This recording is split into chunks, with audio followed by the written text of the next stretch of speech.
Good. Man, we back, man. We back with another episode of Universal Thought Podcast, man, where we share universal ideas, thoughts, concepts, philosophies, all that good stuff, man. It's been a long week, man. It's been a long week. I just had a birthday. Just turned big 40. Happy birthday, bro. Man, I appreciate it. I definitely appreciate it, man. This is it's just an honor. It feels good to be to say I made it to 40. You dig what I'm saying? So it's a milestone, and again, I'm just looking at trying to make 40 more years. You dig what I'm saying, man? So I got some guests in the house, man. I got some partners. I got some player partners. I got some people I grew up with. I got some boss players. You dig what I'm saying? Yeah. So first off, this first person, man. Listen. We go back to the sandbox. When I say the sandbox, I mean we go all the way back to the sandbox. We grew up together, straight out of Orange Mound. You dig what I'm saying? If you from Memphis, if you know anything about Orange Mound, you know what type of people we talking about. You dig what I'm saying? Sure. I'm talking about from elementary to riding bikes to playing ball together to spending the night at each other's house, man. And we just developed the whole friendship that turned brothership, if that makes sense. So my partner, man, I'm proud to see him, elevate to the level he's gotten to. Business owner. You dig what I'm saying? They've been driving trucks for 12, 13 years. Owns his own business. He has a family. He been doing good, and I'm proud. And we grew up, you know what I'm saying, as grown men. It's just amazing to see somebody develop into who they supposed to be. Because when you kids, you don't know what we really don't. We don't know what the future's gonna hold. We just hope for the best. You dig what I'm saying? But now we here. So my partner from another mother, man, the one and only Mr. Webb. What it do, E? What it do, baby? What's happening, man? My happy birthday to you too, bro. Appreciate it, man. It's all love, baby. Appreciate it, man. Appreciate the I know invite. you just had a birthday in January, didn't you? Man, feel like it was yesterday, man. Now we called it through the year, man. You know. Already. Yeah, my other partner I got in the house, man. So I met him through my girl. This cat here, man. Luke. Man, what can I say, man? Very intelligent brother, man.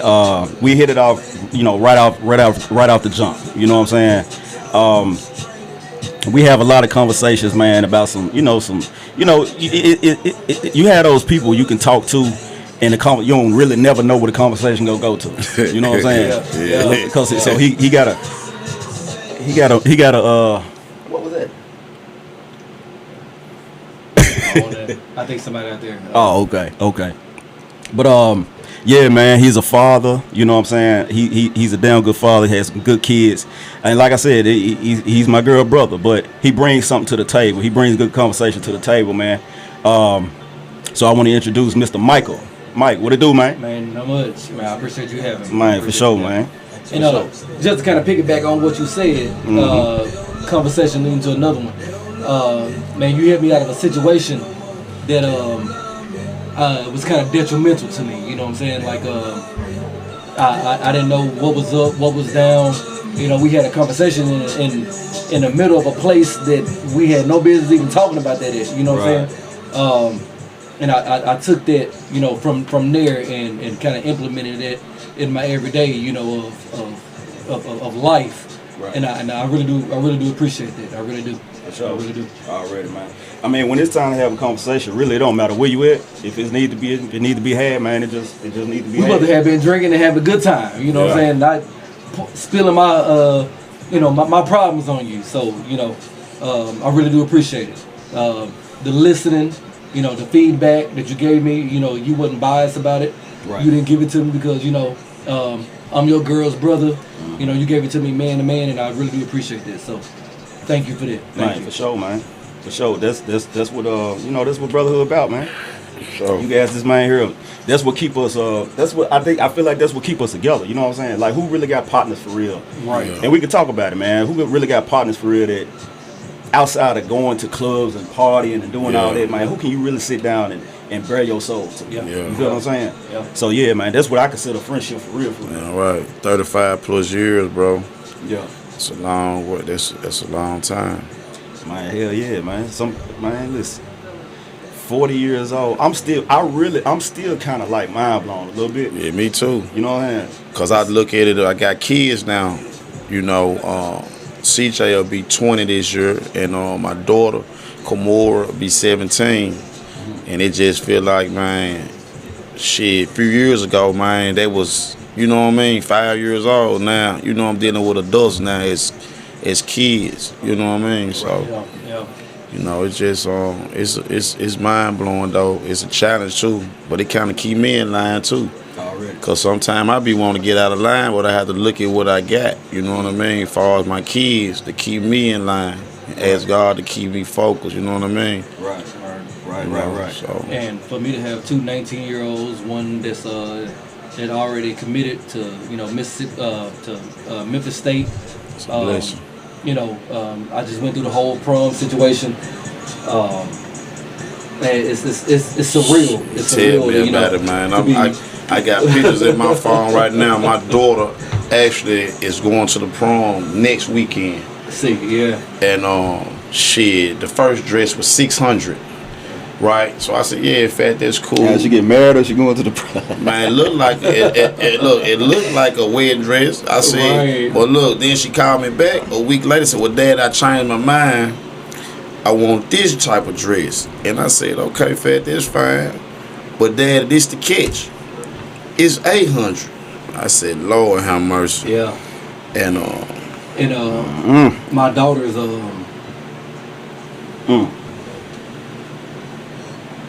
that's the first one.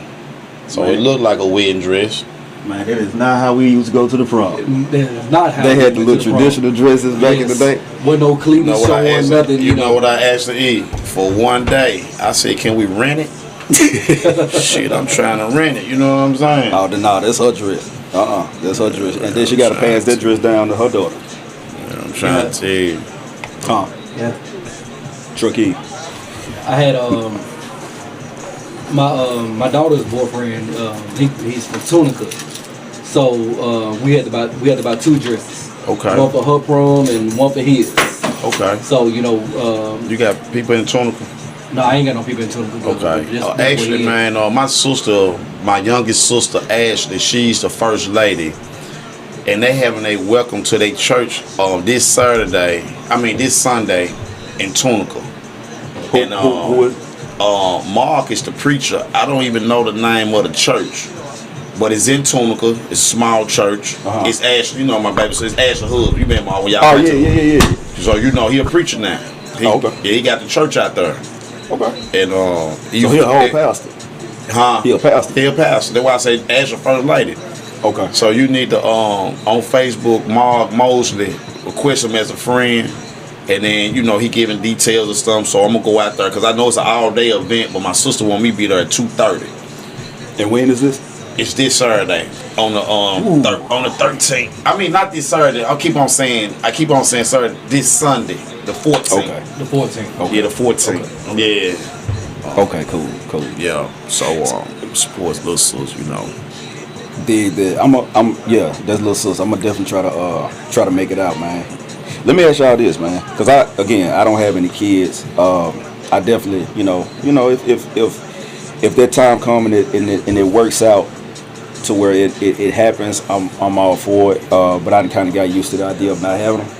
But I always like to talk to fathers, real fathers. Like, let me ask you, Mike.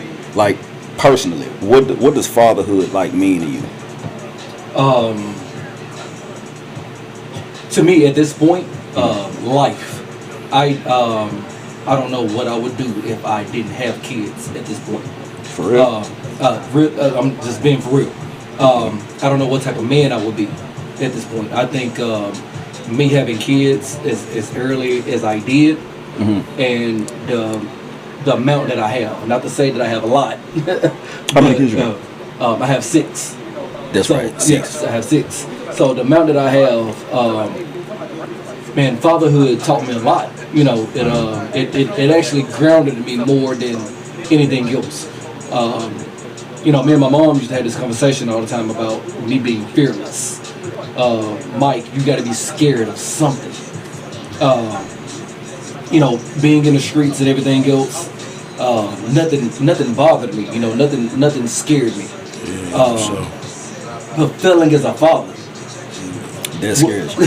that scares the hell out of me. Yeah. And to this day, my kids are 19, 15, 12, 6, and 4.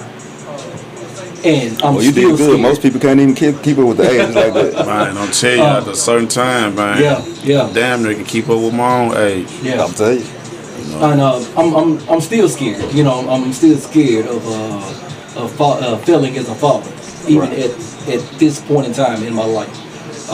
I think the older our kids get, the more attention that we need to, the more attention, the more education, the more preparation that we need to give them at this point. They didn't grow up in the generation that we grew up in. They didn't grow up in. It's just a different day and time now, man. It is. It's almost scary to have kids now, man. It is. Just because you see what's going on around. Definitely. We didn't have choices. Yeah, we didn't have whatever choices. Mom and Dad cooked, that's what you ate. That was it. Yeah. That was it. It's not like that now. Now it's well, I don't eat this. Well, I don't eat that. Right. We didn't have no. I don't eat this. I don't eat that. Yeah, for the time now, man. The parents are scared of the kids, man. Yeah. I feel like when we grew up, like me and Eve same age bracket, man, in the 80s, it was a balance. Yeah. We got our ass whooped, Yeah. We know what punishment was. Now it's like the 90 kids, they was 2000, baby. It's just Martian, bro. It's like, man, they don't respect nobody. Right. It's just a sad situation out here. So it's kind of like, I had my kids too at a young age, 19. But like now, man, I be thinking about, because I never been married before, and I do want to get married one day. And also, like right now, my lady that I'm with, she don't have any kids. Okay. So I always try to be considered as, we tie that knot, man. Am I willing to give her a child, which I will be open to do that for my wife. But it's just kind of scary that, man, have kids these days and time, man. What's going on? It is. So. And I went to my mom and my parents one day, and I was like, man, y'all believe that fat meat was greasy. I was like, my generation, we kind of tested it. We kind of stuck a foot in that water, to see how hot it was. My grandma used to keep switches on top of the refrigerator, bro. Yeah, we tested it. This generation of kids, our kids, they don't believe it at all. No, they don't believe it at all. Man. They don't believe it as a consequence to anything that we do in life at this point in time. The only switches they know is some guns. That's it. You know what I mean? I was having this conversation with my homegirl earlier today. She actually one of my female best of friends, Kim, and we was just talking yesterday.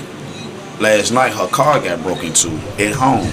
She had several vehicles. She said they came out. She would come out this morning, take her daughter and them to school, and all the car doors was open, and all the glove department was open.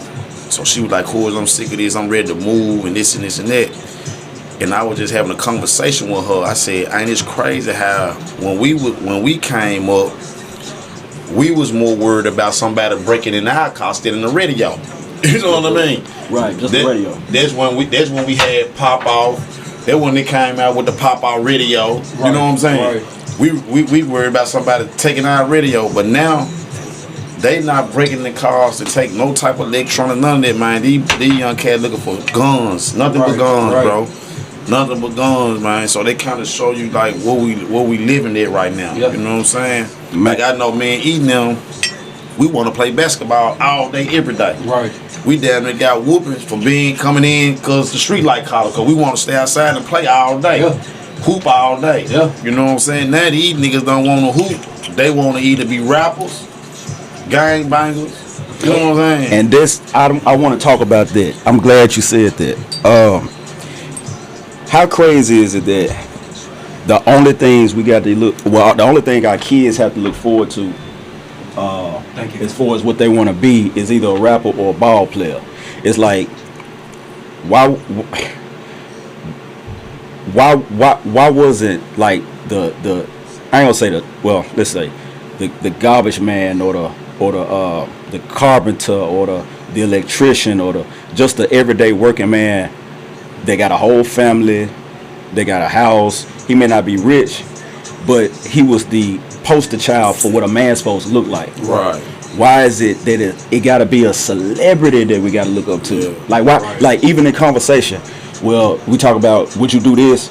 You know, would you take this amount of money, or would you have a conversation with Jay-Z? Why Jay-Z? Right. You know what I'm saying? Yeah. Why can't it? Is it somebody in your neighborhood that you know of that? Oh man, that's man.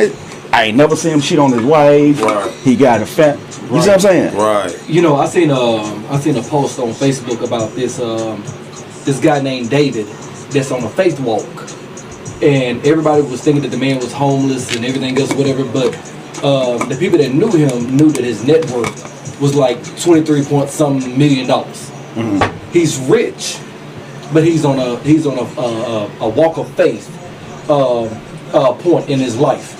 So he's walking from city to city, from state to state, all of this, whatever the case may be. And the people just think that the man is homeless and he's just moving around the country. Right. Not knowing that he has money to sustain a very good life. Man, I think the older I get, though, I look at that, man, like the things back, you know, I say 10 years, 15 years, that I thought was something that meant nothing to me. Right. I kind of look at things like now, like, you know, it's good for your kids and stuff to look up to you, or my little cousins, nephews, and they be like kind of like who is, you know, this and this and that, you know, kind of caught up with material things. And I be looking at like, man, this shit mean nothing to me. Right. You know what I'm saying? Like, I just, you know, it's just that I feel like it come with age too, though, man. The older you get, the more you start seeing things different. Let me ask you a question, though. Mm-hmm. Do material things not mean anything to you because you had it growing up, or because you didn't? Well, it's then, but we did. I would just say we were blessed. Gotcha. Because I know it was things, you know, that I had in my life that I seen other people didn't have. Right. And I was blessed with the have that, because my mom and dad had me, bro, when they was 15. So basically my grandmother took on that role of raising me. Right. And I can't never say I had it bad, because I never had it where my lights were cut off. Right. I never woke up where my stomach was growling. You know what I mean? Right. So I just appreciate all that and was blessed to have that. You know what I'm saying? Right. Even from my first vehicle, bro, my grandma bought that for me. You see what I'm saying? Yeah, so, you know, I like E. I seen him, he had to work. He bought his own car himself. Yeah. You see what I'm saying? So, you know, it's things that you look at in different views, but, you know, like, you know, maybe things I say, well, looking at my uncle and them as being drug dealers, like, I want this, I want the jewelry, I want that type of car. Mm-hmm. You know what I'm saying? I'm feeling like, damn, we broke. But really, we not broke, man. We got, man, my grandma kept a roof over her head. Mm-hmm. She kept food on the table. Yeah. Kept clothes on my back, you know what I'm saying? Yep. So I never went without that, man. So, and then my situation was, you know, we didn't grow up as fortunate, you know. I don't mind saying this, regardless of how anybody else feels. You know, it was times and point of times in my life to where we had to heat our bath water up on the stove. You know what I'm saying? My mom did the best that she could with, you know, with 4 kids on her own. You know, we had to share rooms. You know, me and a sister of mine, you know, we slept in the same bed. And my first car for graduation was an 81 Grand Marquis. Now we talking about 2003, 2004. Yeah, you know, when Grand Marquis is with the you know, and we talking about 81. Police always roll. Right. You know what I'm saying? And we talking about 81. We ain't talking about the round body. We talking about the square body. You used to watch it the heat of the night. Hey, that's what I'm saying. That's what I'm saying. So, me and my dad, you know, we went to the junkyard. We got a transmission to put in it. You know, 305 back wheel pull. You know, I thought I was doing something in 2003, 2004 with an 81. You know, and I think me going without and not living the same life that, you know, my peers and people that I've seen around me living, I was, subjected to, I'm finna work for it. Couldn't nobody tell me nothing. Hey, Diddy. They did it. We should have had like Diddy over here. I'm gonna get him up here. Shouts out next time when you bring A Diddy, I want to be here with A Diddy, man. I got you. But, Make it happen. couldn't nobody tell me nothing about nothing. My first job was, I was 14 at a landscaping company. Yeah. I wanted to be able to dress like everybody else was dressing in school, and my mom couldn't afford it. I was like, well, let me get a job. Yeah. So my freshman year of high school, I bought my own school clothes. Okay. And I learned then a work ethic that I can get anything I want. All I gotta do is go and work for it. All you gotta do is go and work for it. Some of the same things principles I try to instill in my kids now. But I'm a father of girls, and those daughters don't know what work ethic is. And me being a father and being kind of groomed and coerced in how to take care of women, I don't necessarily want my daughters to even learn it, which is a shame. I feel like they should learn a sense of work ethic of their own. Don't ever depend on somebody else to give you what it is that you need or what it is that you want. But at the same time, though, Like I'm gonna tell you something too. Like I always looked up to you too. E. You never know this, man, but like when I was in the streets, bro, like you always was a voice to me. Like, you know what I'm saying, man, Corey. You know what I'm saying? Nigga don't need to be out there. You know what I'm saying? Like you really don't know that. Like I never really expressed it to you. You know what I'm saying? That meant a lot to me, because most people always meant something to me, bro. Like that mean that you didn't want to see me get locked up. You didn't want to see a nigga, you know what I'm saying, get killed, because nigga was out there, was out there. You know what I'm saying? Right. So like I always appreciate that, man. Even from in school, bro. I was the type of nigga want to hoop, but I had to get the grade. You know what I'm saying? You was always smart. Like pay me your paperwork, bro. Let me copy this shit real quick off. You know what I'm saying? Dead serious, bro. I'm dead serious though. The man had the best handwriting. I don't know if you ever paid attention. I don't know if he still write like that, but this nigga used to write like a woman, bro. Like that man, E's and shit with curvy and circle the eye and real talk, bro. You know what I'm saying? E. Yeah. That shit crazy, man. I remember all that, man. I learned that from my mom and my sister. But I could draw. You sure was. I won every contest we had, every handwriting contest, every drawing contest. I win. Like I could literally draw at 8, 9 years old. I could draw you. Yeah. You know what I'm saying? Yeah. But that was, bro. You again, like coming from where we come from.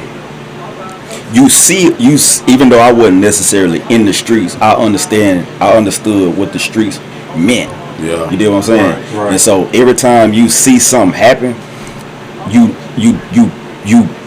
put their lifestyle beside that. Like it didn't always happen to somebody that was innocent or going to like, you see what I'm saying? Yeah. It's like they lifestyle, whatever happened to them, their lifestyle reflected it. So it's like I just put 2 and 2 together. I ain't have to be in it. That's how I am now. I don't have to necessarily go through something but you was to learn from. You was around it though. Right. I was around. Because I remember goddamn it Oh, it's always, and that's the thing, bro. You had when he got a grill. Yeah. 12, top and bottom. 12 years old. He went and got a grill. Top and bottom. Yeah. Now me, I ain't. First of all, they used to start selling weed too. Yeah, there was. Hold on. Let's talk about that. Let's talk about that for a minute. Cause we talk about what the young niggas are doing now, which is crazy because we're looking at it from a grown man point of view. But what is some of the shit we used to do? Like, let's talk about that. The same thing. The only difference is you had a grill too? Yeah, no, I never had a grill. I love that weed shit. I'm thinking about Starbucks selling this shit. To be honest with you, goddamn, all this shit going up high in the motherfucker. Right. I've always been. Uncle Sam want all his money back, goddamn, and shit. I make the money. I gotta pay Uncle Sam back, goddamn. That grocery store high the motherfucker. Shit, I'm thinking about back picking up this sack. I told my grandma yesterday. Grandma, I'm keeping the weed up in ashes. Say, boy, you better get your hands up out this house. I've always been. Actually, man, to bring it up, E, that's actually how I got kicked out the house. My grandma she went in the attic and actually found some pounds in the backpack. She called me. She said, hey, is this what you gonna do? I said, well, at this time, I'm in it. You know what I'm Yeah, saying? yeah. I'm dealing with some of the heavy hitters, man, like Tony BOVANS, because I ran with Mark. You know, there was his uncle, you know, Kurt and them. So I dealt with them, and me and Tony built a relationship where, man, I was his go-to guy. You know what I'm saying? Me being this young guy.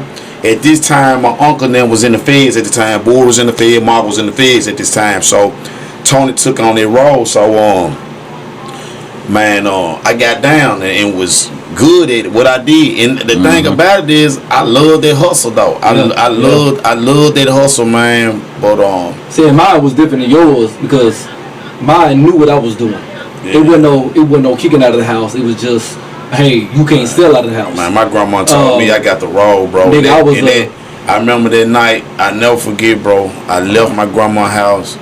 Man, I was crying my ass off, bro, because I felt like I let her down. Because man, my grandma was the type, bro. Every morning when I stayed in trouble, you can tell you I stayed in trouble, bro. And my grandma used to come to the school and be like, Chorus, I cook you breakfast every morning. I do this. She said, you just can't come to school and act right. Right. I'm talking about, bro, I used to stay in the office so much, them folks knew me coming in the office, bro. Like, you know what I'm saying? And that's and Mike, I want you to talk a little bit about what you had going on. But I want to say, when I say Corey